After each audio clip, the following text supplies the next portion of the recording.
qui précédera notre échange sous forme de questions-réponses.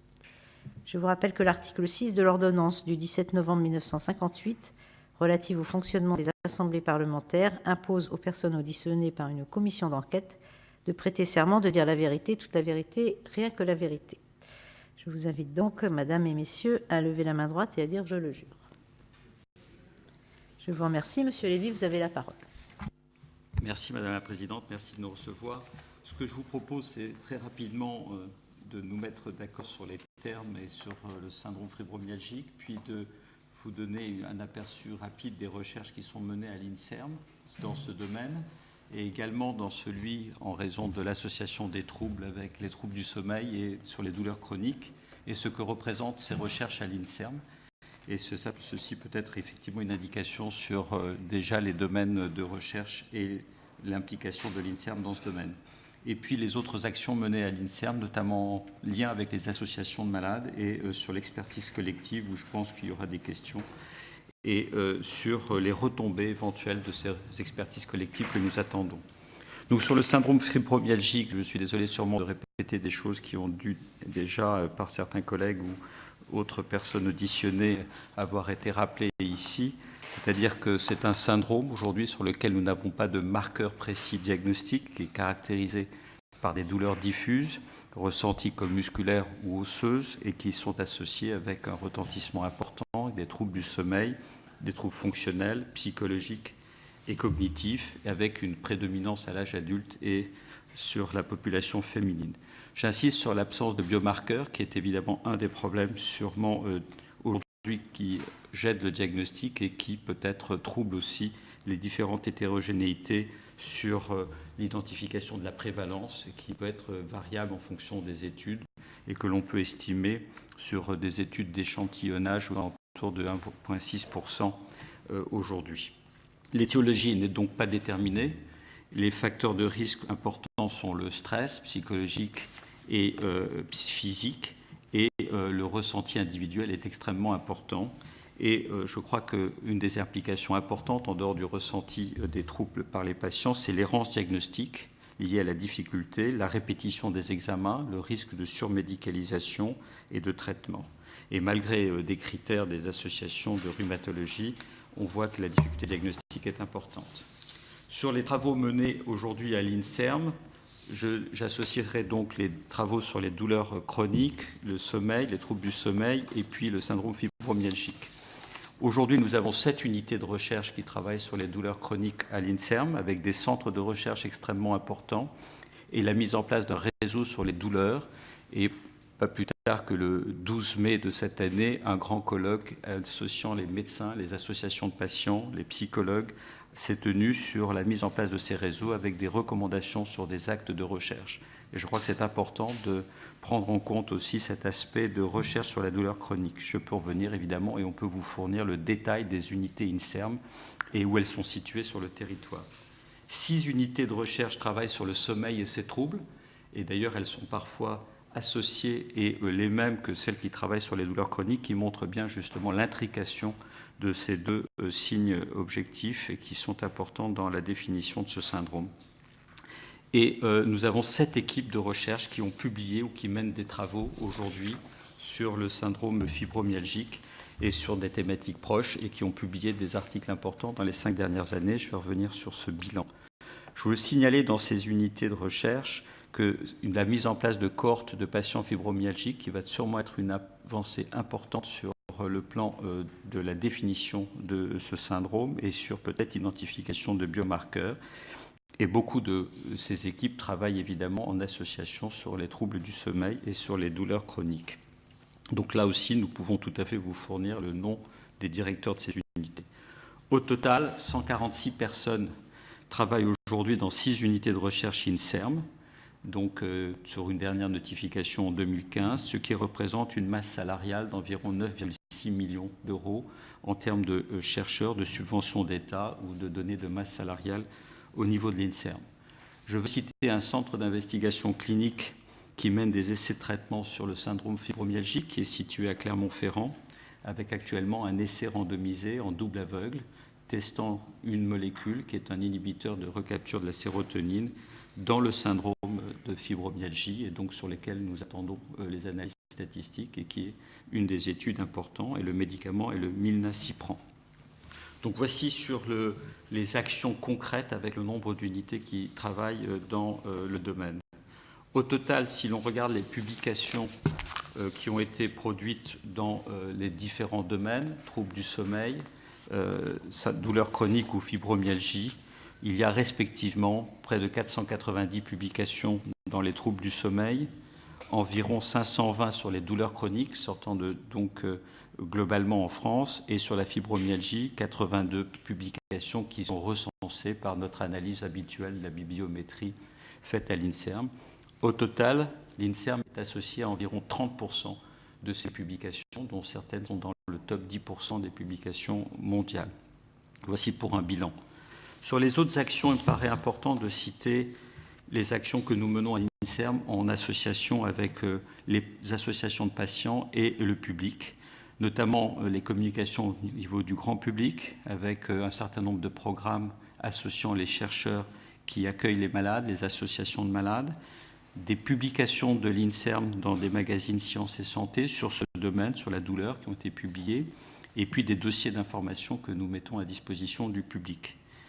Je veux citer, parce que c'est spécifique à l'INSERM, le lien avec les associations de malades. Aujourd'hui, nous avons ce que nous avons appelé un groupe de réflexion avec les associations de malades qui a été créé en 2003, donc ça n'est pas récent, avec un partenariat avec 487 associations de malades.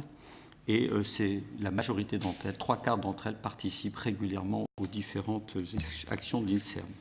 Sur ces associations, 11 de ces associations sont des associations impliquées dans le syndrome fibromyalgique ou le syndrome de fatigue chronique et participent aux missions de l'INSERM dans un certain nombre d'actions comme la relecture d'un certain nombre de projets de recherche ou des projets de recherche clinique.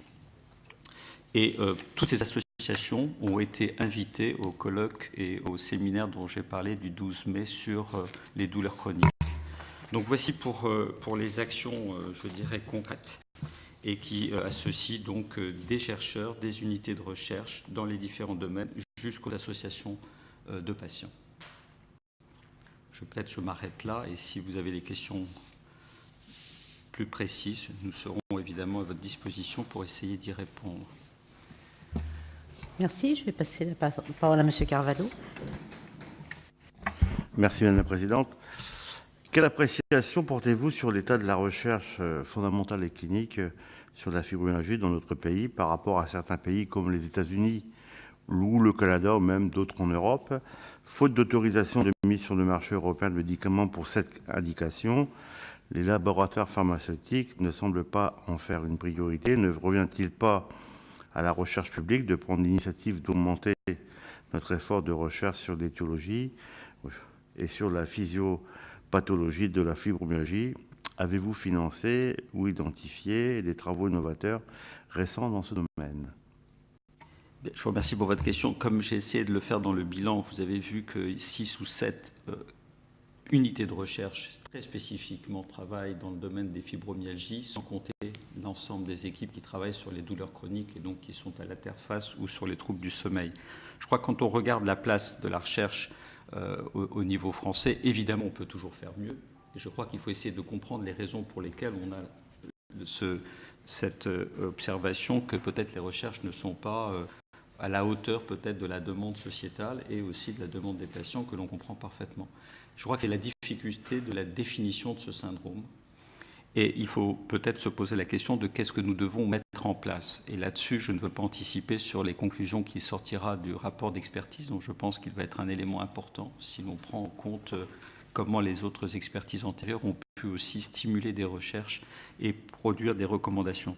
Je crois que quand on regarde les publications, en tout cas qui concernent l'INSERM, comme je vous l'ai dit, à peu près 30 à 40% des publications dans les domaines que j'ai cités impliquent l'INSERM. Il faudrait que l'on ait la possibilité d'avoir une définition plus précise du syndrome pour mettre en place des cohortes de patients, c'est ce qui démarre, pour essayer d'identifier aujourd'hui avec une approche, je dirais, beaucoup plus large des outils que nous avons à la disposition aujourd'hui, pour identifier des biomarqueurs qui permettraient de suivre et l'évolution de ce syndrome chez les patients, mais aussi les interventions thérapeutiques éventuelles. Je crois que la difficulté aujourd'hui de produire des essais avec des interventions thérapeutiques, vous parlez des médicaments mis sur le marché, et qu'il faut établir la possibilité de ces médicaments éventuellement d'améliorer les symptômes. Or, la composante psychique et la difficulté vraisemblablement de l'intrication dans les symptômes rend vraisemblablement ces évaluations difficiles. Donc je crois qu'il faut attendre les recommandations, en tout cas ce qui nous concerne, de cette expertise pour avoir des lignes claires de mise en place de la recherche. Donc je ne sais pas si nous sommes en retard ou pas par rapport à d'autres pays. Je pense que l'ensemble des chercheurs sont confrontés aux mêmes difficultés d'identifier très clairement ces syndromes et de ne pas avoir une telle hétérogénéité que ça sera extrêmement difficile d'avoir des conclusions claires. Vous pouvez nous rappeler un peu au niveau de l'expertise, depuis combien de temps, en quoi ça consiste? Parce que comme on nous écoute, il y a aussi certaines personnes touchées par la maladie qui s'interrogent sur cette expertise. Tout à fait. Ce que je vous propose, c'est que M. Fleury, très rapidement, décrive quelles sont les expertises de l'INSERM qui répondent à une méthodologie extrêmement précise et éprouvée maintenant depuis un certain nombre d'années, et que Mme Nicole, chargée de recherche à l'INSERM, qui est responsable de cette expertise, vous donner les orientations et qu'est-ce que l'on attend de cette expertise, si vous voulez bien, Madame la Présidente. Merci. Donc oui, en quelques mots, je vais vous rappeler un peu ce qu'est une expertise collective de l'INSERM. Les expertises collectives de l'INSERM ont été créées donc, il y a 22 ans. On est aujourd'hui à notre 80e expertise. Donc ces expertises répondent à une démarche qui est très précise, qui est en 6 grandes étapes. La première, c'est l'instruction avec le commanditaire. On va se mettre d'accord sur un cahier des charges bien précis. Ça va se traduire par une convention. La deuxième étape est la création d'un fonds documentaire avec le chargé d'expertise et une documentaliste. Et là, on va essayer d'être le plus exhaustif possible sur toutes les ressources documentaires que l'on va trouver. Une expertise collective regroupe rarement moins de 1000 articles. La troisième phase de cette expertise, et elle est primordiale, effectivement, c'est la constitution d'un groupe d'experts multidisciplinaires. Donc ces experts sont choisis en fonction de leur publication, donc en fonction du corpus bibliographique que l'on a constitué, en fonction de leur domaine scientifique, de leur complémentarité, de leur absence de conflit d'intérêts, auquel on fait effectivement très attention. Voilà, et on peut prendre les experts peuvent être internationaux. Ça nous arrive de prendre des experts internationaux. Ce groupe d'experts, on va lui confier à chaque expert, on va leur confier une partie de la bibliographie et il va rédiger une des parties de l'expertise qui sera discutée de façon collégiale. C'est ce qu'on appelle l'analyse critique de la littérature qui dure environ 1 an avec une périodicité on réunit le groupe d'experts à peu près 1 fois par mois. Une fois que ces différents chapitres, que toute cette partie de l'analyse a été faite, les experts se mettent d'accord pour rédiger une synthèse qui fait en gros entre 50 et 100 pages, synthèse et recommandations.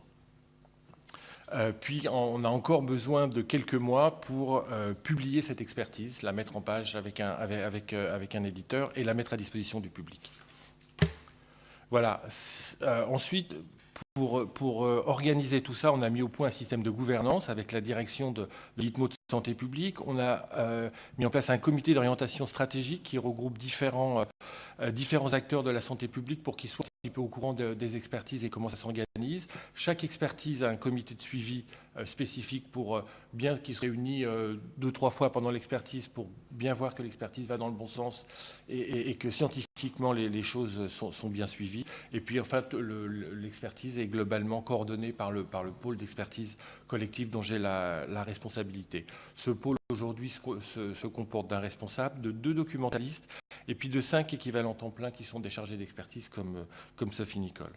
Alors aujourd'hui, les expertises, je vous ai dit qu'elles avaient plus de 20 ans, qu'on en était à la 80e expertise. Quand on regarde un petit peu le bilan de ces expertises, elles sont demandées par un commanditaire qui sont en général des pouvoirs publics, et elles sont destinées à leur permettre de prendre des recommandations ou des actions.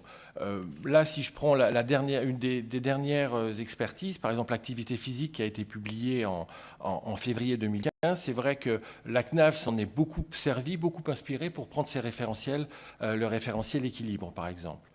Les conduites addictives chez les adolescents et les usagers en prévention, ça a permis de beaucoup participer au plan gouvernemental de lutte contre les drogues et les conduites addictives, le plan donc de la MILT DK 2013-2017. Une des dernières expertises dont on a aussi beaucoup parlé dans les médias, qui était sur les pesticides. Les gens de l'expertise ont été auditionnés par la Commission supérieure des maladies professionnelles en agriculture, et les données de cette expertise ont beaucoup contribué à faire reconnaître la maladie de Parkinson comme maladie professionnelle pour cette catégorie de salariés. Bon, voilà, il y a encore des listes comme ça, on pourrait vous fournir la liste, mais vraiment ces expertises, au final, on a l'impression qu'elles sont prises en compte, qu'elles sont reconnues et qu'elles servent à quelque chose. Voilà, merci. Je vais passer la parole à Sophie Nicole, qui va vous détailler un petit peu l'expertise spécifiquement sur la fibromyalgie. Merci. Voilà, donc moi, en fait, juste pour me présenter rapidement, donc je suis chargée de recherche à l'INSERM. Je suis généticienne humaine de formation. Je suis spécialisée dans les maladies neurologiques. Donc je ne travaille pas moi-même sur les syndromes fibromyalgiques ni sur des douleurs chroniques, mais je dirige des recherches translationnelles sur des maladies neuromusculaires rares. Et dans ce cadre-ci, je travaille depuis de nombreuses années avec des neurologues et des associations de patients. Donc c'est pour ça que j'ai décidé de faire un partage d'activités entre mes missions de chercheur, puisque je travaille encore dans un institut de recherche, l'Institut Cerveau-Moelle-Épinière à l'hôpital de la Pitié-Salpêtrière, et le pôle expertise collective pour coordonner cette expertise collective sur les syndromes fibromyalgiques. Donc pour parler de celle-ci, donc le cahier des charges, il a été défini avec la Direction générale de la santé courant 2015. Et donc, il a été décidé que dans cette expertise collective, nous mettrions l'accent sur les données que nous avons au jour d'aujourd'hui sur la physiopathologie du syndrome fibromyalgique, sur les outils et échelles d'évaluation de la douleur et de la fatigue, qui sont très pertinents notamment pour évaluer les essais thérapeutiques ou l'efficacité d'un essai thérapeutique, et également analyser plus en avant les syndromes fibromyalgiques pédiatriques. Donc, en fait, ce cahier des charges a été défini pour ne pas être trop redondant par rapport au rapport d'orientation qui avait été réalisé par la HAS en 2010 et qui était plus sur le versant clinique des syndromes fibromyalgiques. Donc pour l'expertise collective, nous en sommes entre la deuxième et troisième étape que vous a présenté Laurent Fleury. Donc nous sommes en cours de réalisation du fonds documentaire avec une documentaliste. Donc ce fonds documentaire, en fait, nous interrogeons des bases de données qui recensent les publications scientifiques avec des mots-clés comme bien évidemment fibromyalgie, mais en association avec d'autres mots-clés comme par exemple la prévalence, le diagnostic différentiel, la génétique, les modèles expérimentaux, ou d'autres mots-clés. Donc nous avons choisi de restreindre notre interrogation aux 10 dernières années pour être au top of the art de la recherche et non pas avoir des données qui seraient un petit peu, entre guillemets, périmées. Donc nous avons au jour d'aujourd'hui déjà plus de 1300 documents qui composent ce fonds documentaire, donc ce qui est énorme à analyser.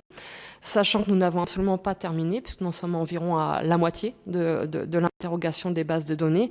Et il faut savoir, par exemple, que c'est sur ces 5 dernières années, au niveau international, il existe 3452 publications scientifiques sur les syndromes fibromyalgiques. Et donc, nous devons disséquer toutes ces publications, déjà en termes de résumé, pour savoir lesquelles seront retenues dans le cadre de l'expertise.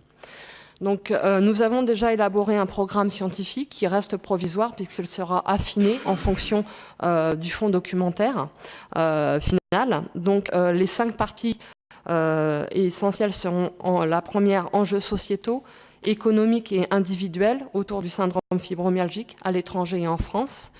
La deuxième partie, connaissances médicales actuelles sur les syndromes fibromyalgiques.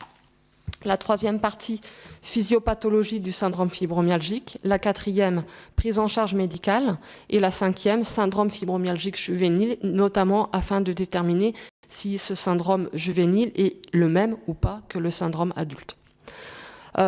Chaque partie sera sous-divisée en questions, que je peux vous détailler par la suite si vous le souhaitez. Donc nous avons déjà identifié les 13 disciplines scientifiques au minimum qui devront être présentes pour constituer ce groupe d'experts. Et c'est pareil, 13 disciplines, ça représente déjà beaucoup de personnes au sein pour former un collège d'experts, mais cela sera nécessaire pour couvrir toutes les questions. Donc nous avons déjà identifié quelques experts potentiels, mais dans la mesure où nous ne les avons absolument pas contactés au jour d'aujourd'hui, si vous le souhaitez, nous préférons ne pas divulguer leur nom parce qu'ils ont le droit de refuser en fonction de leur charge de travail, bien évidemment, de mener cette expertise. Donc, le lien avec les associations, il y en a un pour cette expertise. Donc, en parallèle de la réalisation de ce fonds documentaire avec la mission Association, Recherche et Société, nous avons contacté les associations de patients françaises recensées sur les syndromes fibromyalgiques. Donc, selon nous, il y en a 22 et nous les avons invités lors d'une réunion d'information que nous avons faite sur l'expertise collective le 12 mai dernier. Donc 22 étaient présentes. Et donc Laurent Fleury vous a indiqué que nous avons un comité de suivi pour l'expertise. Et donc nous souhaitons que 2 associations représentent l'ensemble et fassent partie de ce comité de suivi. Et bien évidemment, les associations ne participeront pas au groupe d'experts, mais par contre seront auditionnées par ce groupe d'experts en début d'expertise pour que ce groupe d'experts comprenne bien l'attente des associations de patients. Voilà, merci. Très bien, mais merci d'avoir éclairé notre lanterne, entre guillemets, sur l'expertise. Et oui, je vais passer la parole. On constate effectivement que c'est quelque chose, comment dire, d'assez important en termes de mois ou de semaines de travail. Je ne sais pas combien de temps vous allez travailler, quand vous rendrez les conclusions de cette expertise et comment ça peut aussi percuter, même nous, avec notre rapport de commission d'enquête. Enfin, je veux dire, ça sera intéressant aussi de revoir ça peut-être ultérieurement. Et après, je passerai la parole à Monsieur Viala, je ne l'avais pas vu.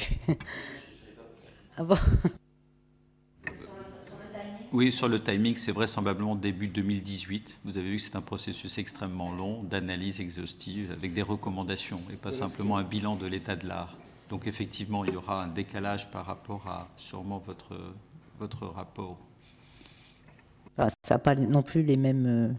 c'est pas de la même ampleur pour nous, et puis ça n'a pas vraiment les mêmes objectifs non plus. Monsieur Viala ? Merci, mais ma question rejoint la vôtre en fait, Madame la Présidente, puisque quand j'entends la description que vous faites du travail que vous entreprenez, c'est en fait quasiment l'équivalent d'une thèse de doctorat de 3e cycle, si ce n'est que c'est un travail collectif qui va faire appel à plusieurs disciplines. Et donc c'est vraiment de la recherche fondamentale.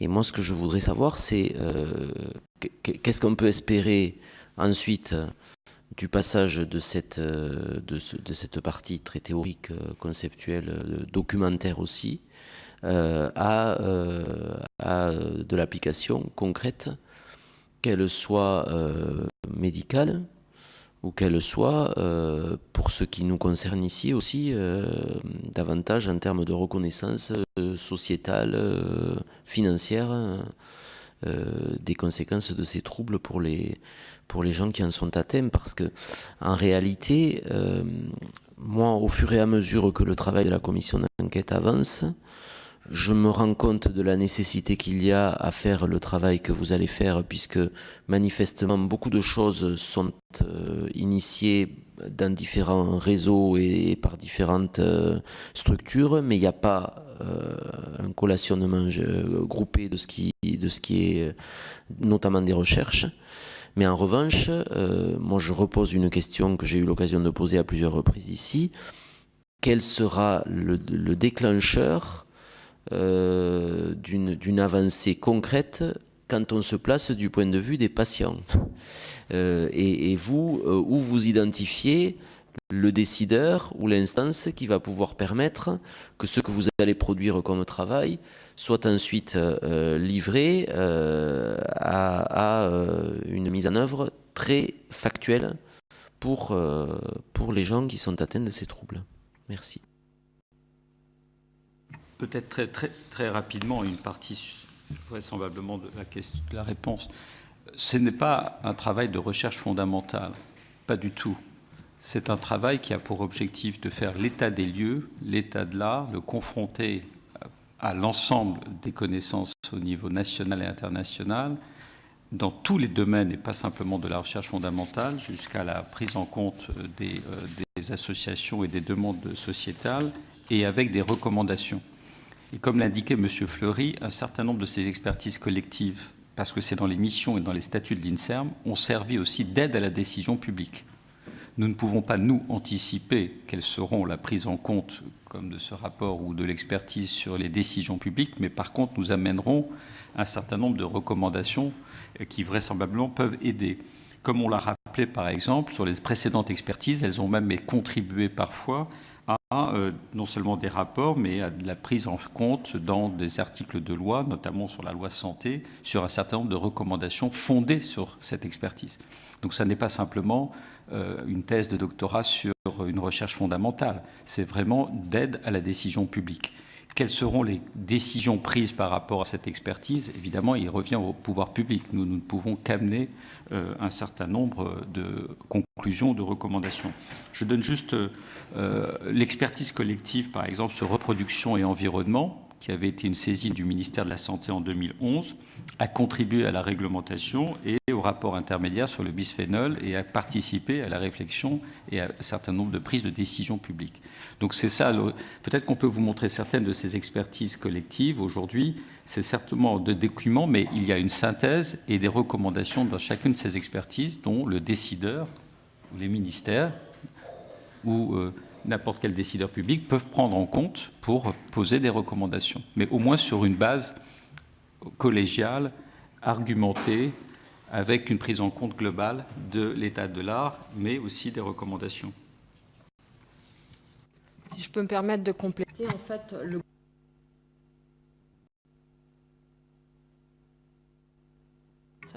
mais ne sera pas composé que de chercheurs fondamentaux comme des neurobiologistes, mais il y aura également des neurologues, des pharmacologues qui voient les patients régulièrement, qui font des essais cliniques en France, aussi bien sur des douleurs chroniques que sur des syndromes fibromyalgiques. Donc ils pourront donner leur connaissance factuelle du terrain et émettre les recommandations pour pouvoir améliorer la prise en charge des patients. Donc ce n'est vraiment pas de la recherche fondamentale qu'on va traiter dans cette expertise. On va en traiter bien évidemment dans le cadre de la physiopathologie, mais on va également traiter la recherche translationnelle qui est le point fort de l'INSERM.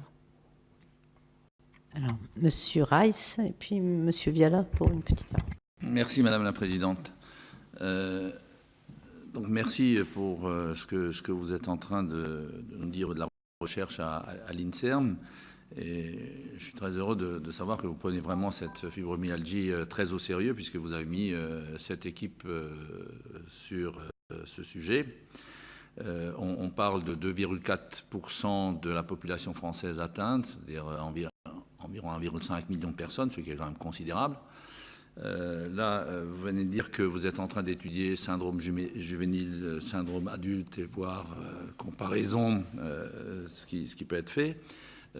Alors, moi, j'ai la question un petit peu concernant les hommes et les femmes dans cette histoire, puisque on dit que les femmes sont beaucoup plus atteintes que les hommes au niveau de la fibromyalgie, et particulièrement les femmes entre 30 et 50 ans. Est-ce que là aussi vous avez des études qui vont dans ce sens-là et qui essayent de voir pourquoi on en est là à ce niveau-là? Et puis ma deuxième question est une question tout à fait autre. Bon, comme député du Bas-Rhin, je suis très concerné par la maladie de Lyme, puisque dans l'Est de la France, on a beaucoup plus de gens qui souffrent de cela.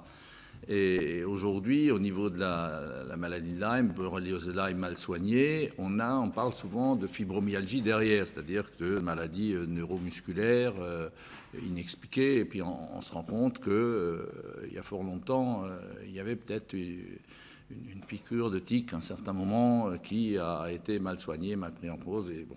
Est-ce qu'il y a des études, des recherches qui essayent de faire le lien entre les deux, évidemment Lyme vers fibromyalgie et pas l'inverse? Donc, est-ce que vous avez des travaux dans ce sens-là, d'autant plus que les généralistes, souvent, n'ont pas toujours les bons réflexes à ce niveau-là, au niveau du diagnostic. Peut-être très, très rapidement, mais je ne crois pas qu'il y ait aujourd'hui d'explication claire physiopathologique pour expliquer la prévalence chez les femmes par rapport aux hommes.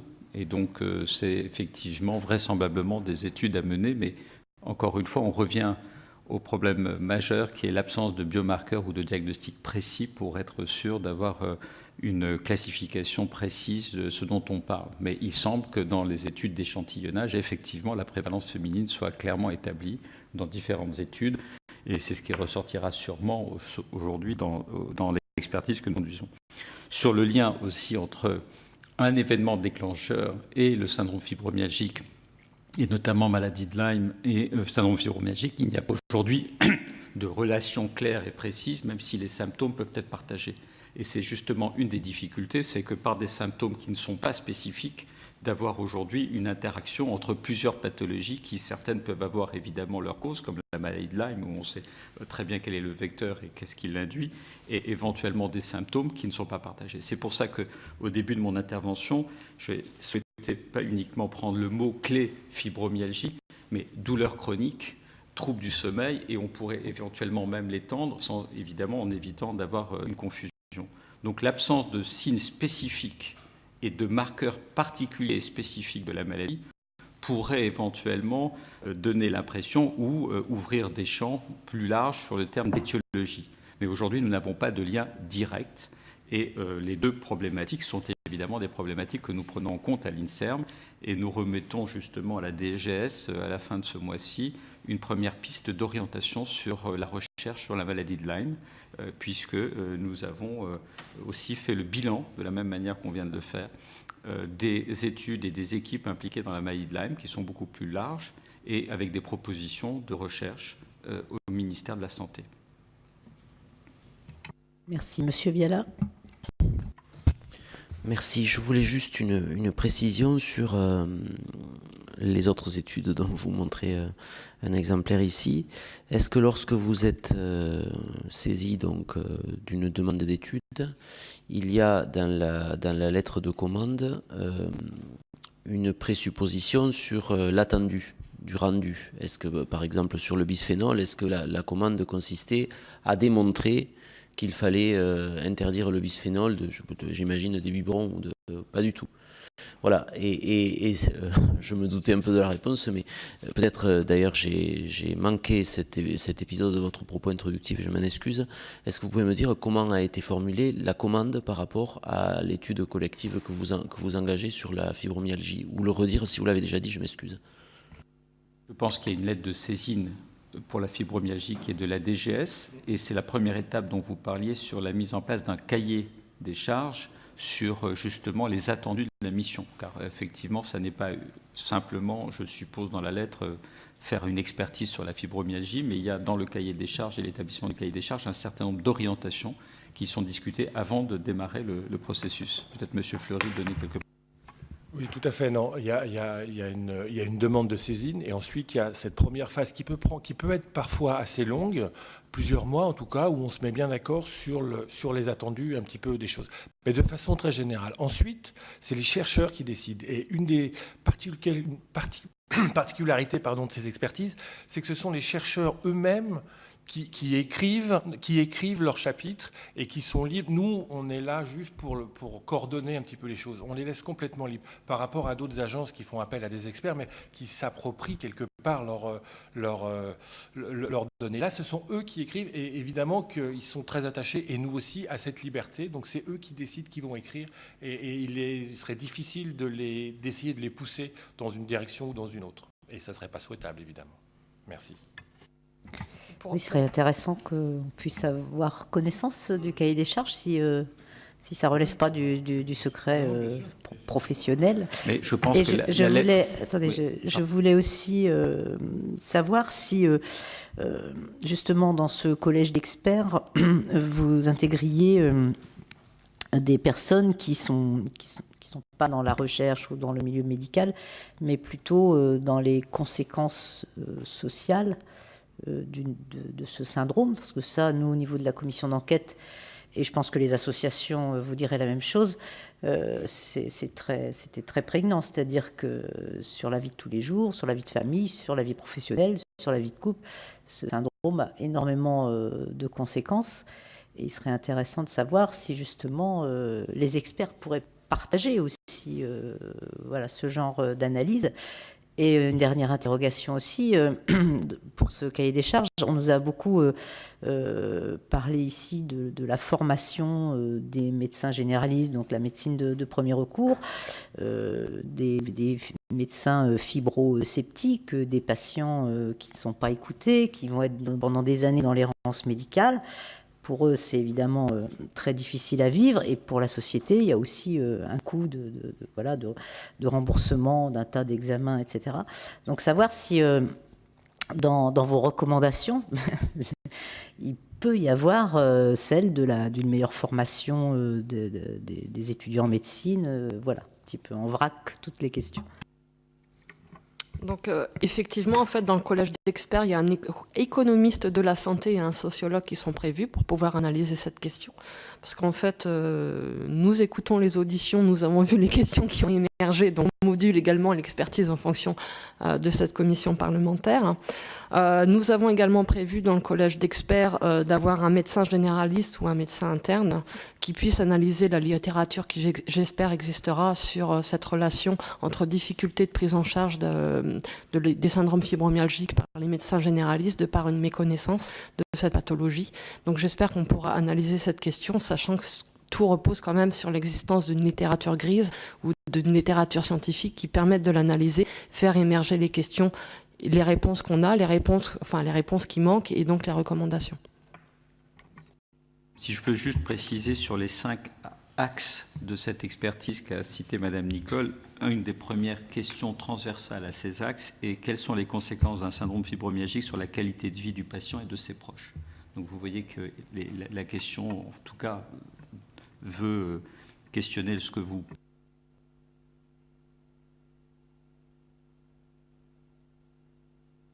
Oui, une question plutôt pratique. Dans le cadre de ces recherches, financièrement, comment ça se passe pour vous ? Ces recherches sont impliquées dans les unités dont j'ai parlé, reçoivent un budget récurrent de l'INSERM, premier point. Les masses salariales que j'ai indiquées sont évidemment des chercheurs de l'INSERM avec leur salaire compris dans le budget de l'INSERM. Les financements sont liés aux financements qui sont le mécanisme que nous avons de financement dans notre pays, c'est-à-dire sur projet, c'est-à-dire qu'à l'ANR, qui est la première source de financement, et donc dépend énormément, évidemment, du taux de financement de la recherche par l'ANR et par l'identification des meilleures études ou des meilleurs projets qui seront sélectionnés avec un taux de sélection qui, comme vous le savez aujourd'hui, est très, très, très élevé. C'est-à-dire que la pression est très forte plutôt. Donc il n'y a pas aujourd'hui de budget dédié à une recherche spécifique sur la fibromyalgie, ni à l'INSERM, ni je pense au niveau gouvernemental.